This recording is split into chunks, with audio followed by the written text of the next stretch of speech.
گنج بخش علی حجویری کہ جن کو دنیا مانتی ہے، اور میں یہ کہوں گا کہ بالعموم پاکستان، بالخصوص لاہور جو داتا کی نگری کہلاتا، بڑے خوش قسمت ہیں وہ لوگ اور وہ زمین کہ جس میں حضرت داتا گنج بھائی علی حجویری جلوہ گر۔ لوگ وہاں سے لوگوں کو منحرف کرنے کے لیے انہوں نے کیا طریقہ کیا؟ دھماکہ کیا۔ اچھا یہ بتاؤ کہ کیا دھماکہ کرنے سے لوگ ڈر گئے؟ اب نہیں آ رہے داتا صاحب کے مزار پر؟ دیکھ لیں اب آپ، کیا مزاروں پہ دھماکہ کرنے سے تم نے دیکھ لیا؟ کیا لوگوں نے وہاں جانا چھوڑ دیا؟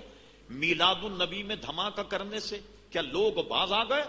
تو ہرگز نہیں عزیزان گرامی، یہ ان کی ارادت اور یہ ان کی عقیدت ہمارے دلوں میں راج کر رہی ہے، ہمارے دلوں کا چین سکون ہے۔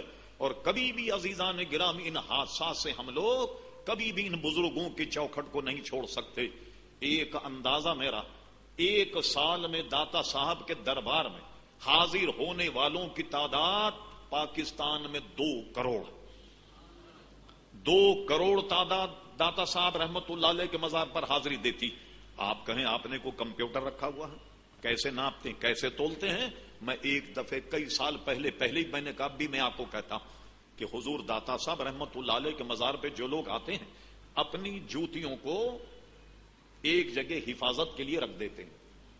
جس زمانے کی میں یہ بات کر رہا ہوں اس زمانے میں وہاں جوتے رکھنے کا معاوضہ 1 روپے ہوا کرتا تھا۔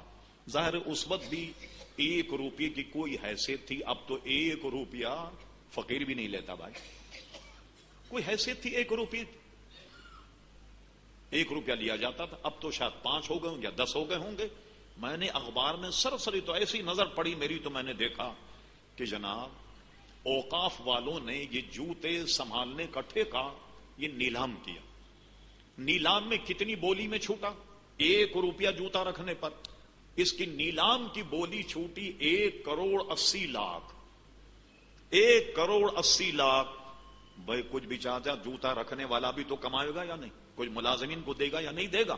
اس لیے 2 کروڑ کی آمدنی ایک اوسط نکالی جائے تو 2 کروڑ حضرات جو ہیں وہ داتا صاحب کے مزار پر انوار پر حاضری دیتے ہیں۔ اور یہ بھی آپ کے علم میں رہے، حضرت داتا صاحب رحمت اللہ علیہ کا وصال 9 اور 10 محرم میں ہوا، اور ہمیشہ عرس آپ کا 10 محرم کو منایا جاتا تھا۔ آج سے 30-35 سال پہلے کی بات کہ لاہور میں شیعہ حضرات کا جلوس بھی نکلتا، داتا صاحب، اور دونوں میں اتنی بڑی ٹسن ہوئی کہ کئی جانیں اس میں ضائع ہو گئیں۔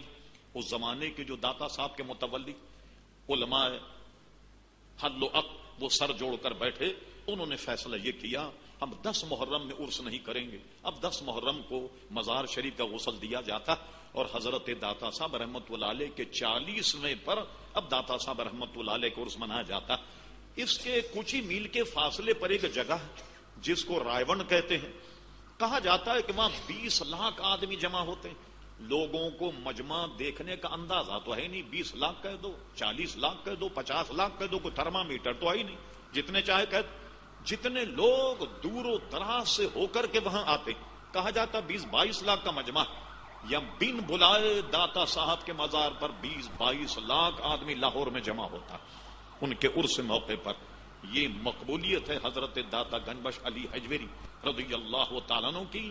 ہم اور آپ بڑے خوش نصیب ہیں کہ ان کے دامن سے وابستہ ہیں، ان کی تعلیمات پر عمل کرتے ہیں، اور حقیقت میں جیسے ہمارے نواب صاحب نے بھی کہا کہ بھئی ہم بھی ان بزرگوں کے ماننے والے، یہی بزرگان دین تو ہے کہ جن کے صدقے اور طفیل میں ہمیں اسلام اور انعام ملا۔ یہ کیا ہے؟ اہدنا الصراط المستقیم، چلا ہمیں سیدھا راہ، صراط الذین انعمت علیہم، ان لوگوں کا راستہ جو تیرے انعام یافتہ بندے۔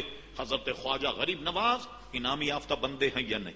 سرکار غوث پاک انعام یافتہ بندے ہیں یا نہیں؟ سرکار نقش بند انعام یافتہ بندے ہیں یا نہیں؟ سرکار سہر وقت یہ بھی انعام یافتہ بندے ہیں یا نہیں؟ داتا گنج بخش علی حجویری یہ بھی انعام یافتہ بندے۔